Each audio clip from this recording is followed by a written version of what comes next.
샬롬, 이동춘 목사입니다. 오늘도 여러분의 삶이 주님의 평안으로 가득하시길 기원하며 하나님의 말씀을 나누겠습니다. 오늘 주시는 말씀은 마가복음 8장 22절로부터 26절의 말씀입니다. 벳세다의 이름에 사람들이 맹인 한 사람을 데리고 예수께 나와 손 대시기를 구하거늘 예수께서 맹인의 손을 붙잡으시고 마을 밖으로 데리고 나가사 눈에 침을 뱉으시며 그에게 안수하시고 무엇이 보이느냐 물으시니 쳐다보며 이르되 사람들이 보이나이다. 나무 같은 것들이 걸어가는 것을 보나이다 하거늘 이에 그 눈에 다시 안수하심에 그가 주목하여 보더니 나서 모든 것을 밝히 보는지라. 예수께서 그 사람을 집으로 보내시며 이르시되 마을에는 들어가지 말라 하시니라. 아멘. 마가복음 8장 22절로부터 26절 말씀을 본문으로 주님과 사람이라는 제목으로 말씀을 나누도록 하겠습니다. 도발적인 질문으로 시작해 볼까요? 병의 원인은 무엇일까요? 위생관리 탓? 전염성? 틀린 말은 아니지만 정답은 아닙니다.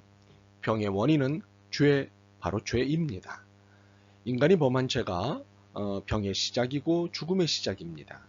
결국 죄는 모든 것을 혼란과 어그러짐과 무질서로 바꿔 놓았습니다. 인간이 에덴 동산에서 보여주었던 것은 생명과 사랑에 관한 것이었습니다. 그러나 에덴 동산 밖에서의 모습은 온통 죽음과 미움에 관한 것입니다. 전쟁과 살인이 그 대표적인 모습이지요. 이렇게 우리의 모든 인생과 일상은 죄로 인해 병들고 어그러진 것입니다. 그렇다면 치유란 무엇일까요? 어그러지고 뒤틀린 것, 즉 잘못된 것을 바로 잡는 것입니다. 이제 이 두 개의 이해, 즉 병의 원인이 죄라는 것과 치유가 잘못된 것을 바로 잡는 것이라는 이해로 오늘의 본문을 살펴보겠습니다. 먼저 예수님께서 맹인을 데리시고 마을 밖으로 나가셨다는 사실에 주목하고 싶습니다. 왜 마을 밖으로 데리고 가셨을까요? 답하기 어려운 질문입니다. 그런데 26절이 더 어렵게 만듭니다. 예수께서 그 사람을 집으로 보내시며 이르시되 마을에는 들어가지 말라 하시니라. 왜 마을로 들어가지 말라고 하셨을까요? 왜 마을 밖으로 데리고 가셨을까요? 소문을 내고 잔치라도 벌일 일인데 말입니다. 그것은 마을 사람들이 이 놀라운 일을 받아들일 준비가 되어 있지 않았기 때문입니다. 받아들일 준비가 되어 있지 않은 사람에게는 이 상식을 넘는 일이 오히려 반감이나 비아냥거림의 먹이가 될 수 있음을 아셨기 때문입니다. 준비가 되어 있다고 하면서 속은 이미 아집이나 주관으로 꽉 차 있는 사람을 만날 때가 있습니다. 알아듣게 설명하고 확실히 보여주면 이해하고 받아들이겠다고 말합니다. 그러나 듣고 보는 척할 뿐 자기가 원하는 것만 듣고 보려고 합니다.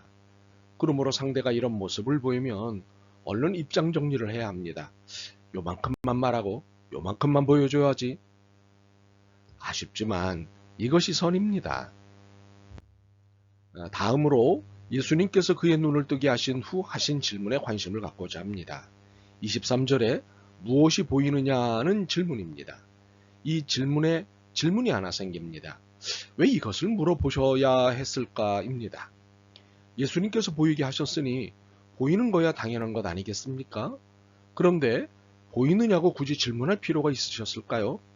네, 이 질문은 필요했습니다. 단순히 보이느냐는 질문이 아니었기 때문입니다. 무엇이 보이느냐는 질문은 의도가 있었기 때문입니다. 무슨 의도로 이 질문을 하셨을까요? 그것은 이 사람의 삶과 현재가 주님의 의도하심 가운데 있다는 것을 깨닫게 하시려는 것이었기 때문입니다. 그렇습니다. 우리의 삶은 모두가 주님의 의도하심에 노출되어 있습니다. 내게 일어난 일, 내가 경험하는 것, 내가 만나는 사람 등 모든 것이 주님의 의도하심에 의한 것입니다. 이것을 깨닫게 하시려고 우리를 질문자가 아니라 대답자로 불러 세우신 것입니다. 내가 어디 있느냐? 누가 나를 위하여 갈고? 무엇이 보이느냐는 주님의 질문에 우리가 여기 있습니다. 제가 가겠습니다. 주님이 보입니다. 라는 대답을 하기 원하시기 때문입니다. 그런데 우리는 이 역할을 바꾸고 싶어 합니다. 주님이 어디 계십니까? 주님은 나를 위해 무엇을 하시겠습니까?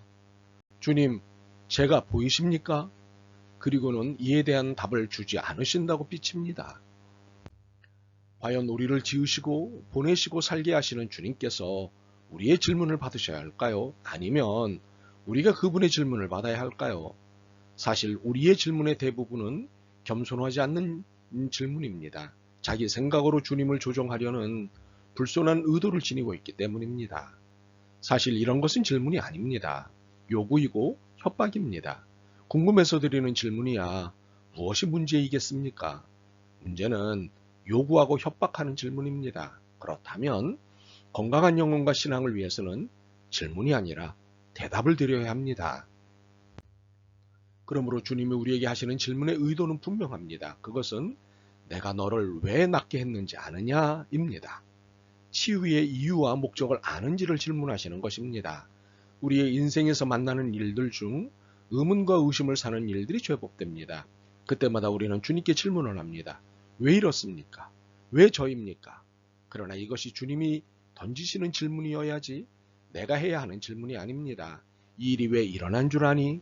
왜 너에게 일어난 줄 아니? 이것이 바른 이해입니다. 주님은 질문자이시고 나는 답변자입니다. 내게 일어난 질문은 주님의 질문이고 나는 대답해야 합니다. 이제 주님의 질문에 눈을 뜨게 된 이 사람의 대답에 관심을 가져야 합니다. 24절에서 25절입니다. 쳐다보며 이르되 사람들이 보이나이다. 나무 같은 것들이 걸어가는 것을 보나이다 하거늘 이에 그 눈에 다시 안수하심에 그가 주목하여 보더니 나아서 모든 것을 밝히 보는지라. 우리는 이 사람의 대답에서 두 가지를 주목합니다. 첫 번째는 이 사람은 왜 주님이 만드신 모든 것들이 보입니다가 아니라 사람이 보입니다라고 했을까요? 두 번째는 주님이 보입니다가 아니라 사람들이 보입니다라고 했을까요? 마치 이 사람은 주님께 영광을 돌리지 않은 것처럼 보입니다.